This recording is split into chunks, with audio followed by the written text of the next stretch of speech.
उठा के पटक क्यों ना, अधिकारियों को पटक के मार दो ना, जेल जाओगे 4 साल 5 साल 10 साल बाद जेल से बाहर आओगे, जिंदगी तो रहेगा। तुम दूसरों के लिए अपनी लाइफ मत खराब करो, जो लोग तुम्हारी लाइफ खराब कर रहे हैं। मेरे भाई ने आज अपने आप को आत्मदाह किया। यार जब सोच ही लेते हो कि मुझे अंतिम तक गुजर जाना है तो दो चारों दोस्तों, आप जैसे कि इस वीडियो में सुन लिए जयराम महतो ने क्या कह दिया। वीडियो में साफ साफ कह रहे हैं अब बदला होगा, बदला चाहे कंपनी हो चाहे कोई भी हो, अब खून के बदला खून ही होगा। और हाँ, अब जयराम महतो ने ये भी कह दिया कि यदि तुम्हें कंपनी सता रहा है, अगर कंपनी तुम्हें नियोजन नहीं दे रहा, विस्थापित है, तो अब बदला उसी तरह होगा जिस तरह कंपनी मनमानी करती है। तो वीडियो पूरा दिखाएंगे दोस्त, लेकिन पहले वीडियो को जान लीजिए ऐसा क्यों कहना पड़ रहा है और कहने के पीछे रीज़न क्या है, ये कारण पहले जानते हैं। 1932 जयराम महतो का संघर्ष जादू महतो करते रहे थे।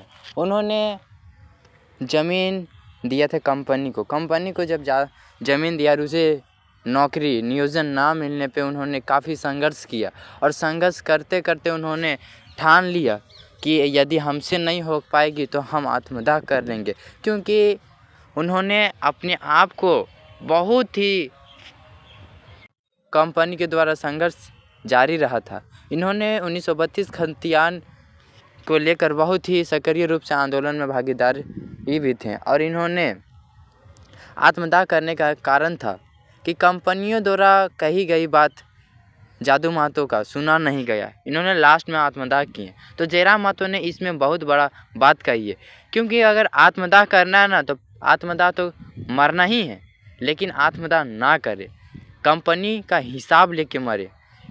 जब जादू महतो मर गए तो आज कुछ नहीं मिला, लेकिन उनके परिवार को नियोजन साथ ही साथ मुआवजा दिलाने के लिए उनके पार्टी 3 दिन तक संघर्ष करते रहे, और संघर्ष 3 दिन करके उन्होंने नियोजन और विस्थापितों के खिलाफ आवाज़ भी उठा रहे हैं, और साथ ही साथ नियोजन 3 दिन के बाद मिल गया और जो भी उसका मुआवजा था मिल चुका है।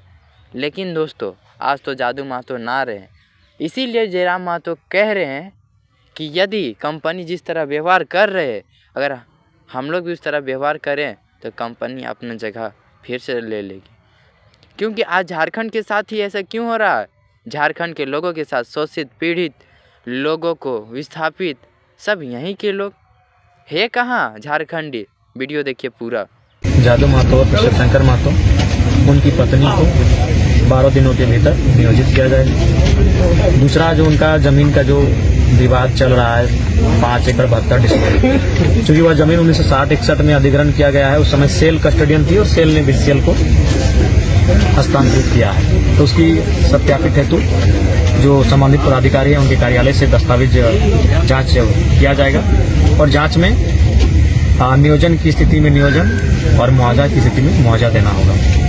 तीसरा बिंदु था कि पूर्व में अभी फिलहाल जो उनके आश्रित हैं उनको फॉर्म 3 निर्गत कराया जाएगा, और फॉर्म 3 निर्गत करने के बाद बहुत सारे कार्य जब इस बीसीसीएल की जो इस इकाई है उसके अंतर्गत आएंगे तो उन्हें हमारी भाषा में पेटी कॉन्ट्रैक्टर कहिए या पेटी ठेकेदार कहिए, उसके तर्ज पर उनके आश्रित को फॉर्म 3 उपलब्ध करा के दिया जाएगा। प्रत्येक बार विस्थापित को न्याय पाने के लिए मरना पड़ेगा क्या? जी, ये तो आपका बहुत ही गंभीर सवाल है। भारत की लोकतांत्रिक व्यवस्था को चोट पहुंचाती है, भारत की न्यायिक व्यवस्था को कहीं न कहीं झकझोरती है, और तमाम जो व्यवस्थाएं हैं हमारे देश की लोकतांत्रिक मूल्यों की, उन पर आप ये सवाल गहरी चोट करते हैं कि व्यक्ति को बार बार मरना पड़ेगा क्या न्याय के लिए। तो मुझे लगता है आज मुझे भगत सिंह की वो जेल डायरी याद आ रही है, जो उन्होंने कहा था कि कोई इंसान इतना अमीर नहीं होना चाहिए कि दूसरे को खरीद सके, और कोई इतना गरीब भी नहीं होना चाहिए कि उसे अपने आप को बेचना पड़े। और एक लाइन था उनका कि हम आज़ादी अंग्रेजों से तो ले लेंगे, लेकिन कहीं आज़ादी भोरों के हाथों में फंस के ना रह जाए। और भी आज भगत सिंह को विचार प्रासंगिक होते हुए दिख रहे हैं। आज आज़ादी पूंजी का रूप धारण कर चुकी है, और इस पूंजीवादी व्यवस्था में जिनके पास लाठी है, जिनके पास सत्ता है, जिनके पास शासन प्रशासन है, जिनके पास उन्हीं की सुनी जाती है आम जनता, कहीं ना कहीं उनके लोगों को संघर्ष करना पड़ता है। एक विधायक के रूप में मुझे 2 दिन से संघर्ष करना पड़ा, तब जाकर मैं इस नतीजे को। अभी रात के बाद 2 बजने वाले हैं। बिल्कुल, इन सब समस्याओं से तंग कर जो आत्महत्या कर रहे हैं, मैं उनको संदेश यही देंगे कि बिल्कुल मरने के बारे में ना सोचें। अगर जरूरत पड़ी और लगा कि आपके न्यायपालिका, कार्यपालिका, विधायिका, पत्रकारिता, इन सब चीज़ों से आप न्याय नहीं मिल रहा है, आपके आस उम्मीद कम हो रही है और आपको अगर विद्रोह की भावना पनपती है तो आप अपने जान देने के बारे में ना सोचें, जिसके कारण आप शोषित हो रहे हैं, जिन जो आपके ऊपर जुल्म कर रहे हैं उनके खिलाफ प्रतिकार करें। तो खुद क्यों जान दे रहे हो यार? उठा के पटक क्यों ना, अधिकारियों को पटक के मार दो ना, जेल जाओगे जाओगे, 4 साल 5 साल 10 साल बाद जेल से बाहर आओगे, जिंदगी तो रहेगा। तुम दूसरों के लिए अपनी लाइफ मत खराब करो, जो लोग तुम्हारी लाइफ खराब कर रहे हैं उनसे अब हिसाब करो यार। आदमी जल रहा है, मरने का इंतजार कर रहा है, एक कदम उसका मौत है, और वॉइस रिकॉर्डिंग करके मतलब सभी को बता रहा है कि मेरे साथ क्या दर्द है, जमीन छीना जा रहा है, लूटा जा रहा है। नहीं, बिल्कुल ये भगत सिंह की जो जेल डायरी है उसके 2 कोटेशन आज मेरे सामने हैं, मेरे आंखों के सामने हैं। पहला कोटेशन कि हम गोरों से तो आज़ादी ले लेंगे, लेकिन धनी भूरों से आज़ादी ले पाएंगे? या फिर आज़ादी कहीं हमारे देश के धनी भूरों के हाथों में तो ना रहे? आज वही हुआ है। गोरे चले गए, अंग्रेज जा चुके हैं, अंग्रेजों से हम आज़ादी पा चुके हैं, लेकिन इस देश के जो भूरे हैं, भूरे मतलब अमीर लोग, उनके हाथों में आज़ादी टिकी हुई है। दूसरा उन्होंने कहा था, ये रूसो का स्टेटमेंट है, लेकिन उन्होंने जेल डायरी में इसको रिपीट किया था कि कोई व्यक्ति इतना धनी ना हो कि किसी व्यक्ति को खरीद ले, और कोई व्यक्ति इतना निर्धन ना हो कि उसे अपने आप को बेचना पड़े। कोई इतना धनी ना हो कि वो दूसरे को खरीद ले, और कोई इतना गरीब भी ना हो कि उसे अपने आप को बेचना पड़े। ये भी सही हो गया आज। कोई व्यक्ति इतना गरीब हो चुका है कि वो अपने आप को बेच रहा है, बंधुआ मजदूर बना रहा है, और कोई व्यक्ति इतना अमीर भी हो चुका है कि इंसान को खरीद के अपने घरों में पालतू बना के रख रहा है। ये परिस्थिति है। ये भगत सिंह का जो विचार उस समय था वो आज भी प्रासंगिक होता हुआ दिख रहा है। इसलिए मैं मानता हूँ कि इस देश को असल क्रांति की आज आवश्यकता है। असल क्रांति, एक सामाजिक न्याय की क्रांति, एक सामाजिक माने स्थापना की क्रांति, वो आवश्यक है। भगत सिंह और तमाम महापुरुषों ने हमें देश आजाद करा के दिया है, व्यवस्था को आजाद नहीं। व्यवस्था अभी भी आजाद नहीं। व्यवस्था जो उस कालखंड में जिन लोगों के हाथों में थी, उन लोगों के हाथों में आज भी व्यवस्था है। व्यवस्था की आजादी आवश्यक है, सामाजिक न्याय की आजादी आवश्यक है, गरीबी से आजादी आवश्यक है, भूखमरी से आजादी आवश्यक है, अशिक्षा से आजादी आवश्यक है। जादूदा ने जो कृत्य किया, मैं बिल्कुल खेद प्रकट करता हूं कि उन्होंने मैंने क्यों ऐसा निर्णय लिया, क्यों ऐसा सोचा। उनको अगर कुछ करना ही था तो प्रबंधन के लोगों के साथ मैंने उनको हिसाब किताब करना था। जाते जेल जाते 6 साल 7 साल बाद जब बाहर आते तो कोयला जगत के बहुत बड़े रंगबाज तो कहलाते हैं। बिहार में चुनाव होने को है, विपिन सर भी मिल करके गए हैं, क्या आश्वासन दिए हैं? चुनाव लड़ने जाएंगे या प्रचार करने जाएंगे? सोचे बिहार हो आए, जब उड़ीसा हो आए, हैदराबाद हो आए, महाराष्ट्र हो आए, दिल्ली हो आए, तो बिहार भी हो आए, जोहार पार करके आते हैं। उन्हीं से आपका लड़ाई की स्टार्टिंग हुआ था? नहीं, देखिए मैंने फिर कहा, ये सारी बातें तो उठेंगे क्योंकि बिहार अब जाएंगे तब तो आपको ट्रोल किया जाएगा। नहीं, कोई ट्रोल नहीं होगा। क्यों ट्रोल होगा? हमने आज भी हम उस मुद्दे पर कायम है। बंगाल हमारा बड़ा भाई, बिहार हमारा मंझला भाई, उड़ीसा हमारा संझला भाई, और हम छोटे भाई हैं। जब वो अपनी सीमा को पार करेंगे, चाहे बिहार हो बंगाल हो, हम कहेंगे कि हम असहमत हैं, हमारी आपसे नाराजगी है, आप हमारे हिस्से को खाने आ रहे हैं। आपने अपने घर में खुशहाल रहिए, हमें किसी से आपत्ति नहीं। बंगाल में भी आपका डिमांड हो रहा है? चुनाव देखिए होने ये के बाद वहाँ भी। देखते हैं, वहां भी भ्रमण करेंगे। हाँ, विस्थापन का जब बात आता है तो धनबाद में एक आदमी आत्मदाह कर लेता है और लोग वार्ता के लिए आपका इंतजार अभी भी कर रहे हैं। तो क्या ये मतलब लोग आप जैसे कहते हैं कि जान दो नहीं जान लो, जगह जब जमीन का बात आता है, जगह का बात आता है तो आपको बहुत बड़ा बात कह रहा हूँ, एक विधायक के मुंह से ये शोभा नहीं देता है, लेकिन मैं उन चीजों को पार करके कह रहा हूँ। जिस शख्स ने, जिस मेरे भाई ने आज अपने आप को आत्मदाह किया, यार जब सोच ही लेते हो कि मुझे अंतिम तक गुजर जाना है तो 2-4 को ले लेना चाहिए था।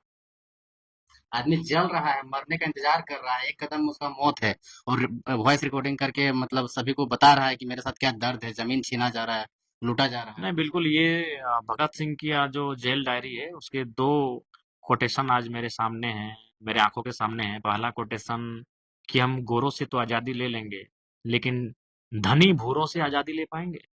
या फिर आज़ादी कहीं हमारे देश के धनी भूरों के हाथों में तो ना रहे? आज वही हुआ है। गोरे चले गए, अंग्रेज जा चुके हैं, अंग्रेजों से हम आज़ादी पा चुके हैं, लेकिन इस देश के जो भूरे हैं, भूरे मतलब अमीर लोग, उनके हाथों में आज़ादी टिकी हुई है। दूसरा उन्होंने कहा था, ये रूसो का स्टेटमेंट है, लेकिन उन्होंने जेल डायरी में इसको रिपीट किया था कि कोई व्यक्ति इतना धनी ना हो कि किसी व्यक्ति को खरीद ले, और कोई व्यक्ति इतना निर्धन ना हो कि उसे अपने आप को बेचना पड़े। कोई इतना धनी ना हो कि दूसरे को खरीद ले, और कोई इतना गरीब भी ना हो कि उसे अपने आप को बेचना पड़े। ये भी सही हो गया आज। कोई व्यक्ति इतना गरीब हो चुका है कि वो अपने आप को बेच रहा है, बंधुआ मजदूर बना रहा है, और कोई व्यक्ति इतना अमीर भी हो चुका है कि इंसान को खरीद के अपने घरों में पालतू बना के रख रहा है। ये परिस्थिति है। ये भगत सिंह का जो विचार उस समय था वो आज भी प्रासंगिक होता हुआ दिख रहा है। इसलिए मैं मानता हूँ कि इस देश को असल क्रांति की आज आवश्यकता है। असल क्रांति, एक सामाजिक न्याय की क्रांति, एक सामाजिक माने स्थापना की क्रांति, वो आवश्यक है। भगत सिंह और तमाम महापुरुषों ने हमें देश आजाद करा के दिया है, व्यवस्था को आजाद नहीं। व्यवस्था अभी भी आजाद नहीं। व्यवस्था जो उस कालखंड में जिन लोगों के हाथों में थी, उन लोगों के हाथों में आज भी व्यवस्था है। व्यवस्था की आजादी आवश्यक है, सामाजिक न्याय की आजादी आवश्यक है, गरीबी से आजादी आवश्यक है, भूखमरी से आजादी आवश्यक है, अशिक्षा से आजादी आवश्यक है। बिहार में चुनाव होने को है, विपिन सर भी मिल करके गए हैं, क्या आश्वासन दिए हैं? चुनाव लड़ने जाएंगे या प्रचार करने जाएंगे? सोचे बिहार हो आए, जब उड़ीसा हो आए, हैदराबाद हो आए, महाराष्ट्र हो आए, दिल्ली हो आए, तो बिहार भी हो आए, जोहार करके आते हैं। उन्हीं से आपका लड़ाई स्टार्टिंग हुआ था? नहीं, देखिए मैंने फिर कहा, ये सारी बातें तो उठेंगे क्योंकि बिहार अब जाएंगे तब तो आपको ट्रोल किया जाएगा। नहीं, कोई ट्रोल नहीं होगा। क्यों ट्रोल होगा? हमने आज भी हम उस मुद्दे पर कायम है। बंगाल हमारा बड़ा भाई, बिहार हमारा मंझला भाई, उड़ीसा हमारा संझला भाई और हम छोटे भाई हैं। जब वो अपनी सीमा को पार करेंगे, चाहे बिहार हो, बंगाल हो, हम कहेंगे कि हम असहमत हैं, हमारी आपसे नाराजगी है, आप हमारे हिस्से को खाने आ रहे हैं। आपने अपने घर में खुशहाल रहिए, हमें किसी से आपत्ति नहीं। बंगाल में भी आपका डिमांड हो रहा है? चुनाव देखिए, के बाद वहाँ भी। देखते हैं, वहां भी भ्रमण करेंगे।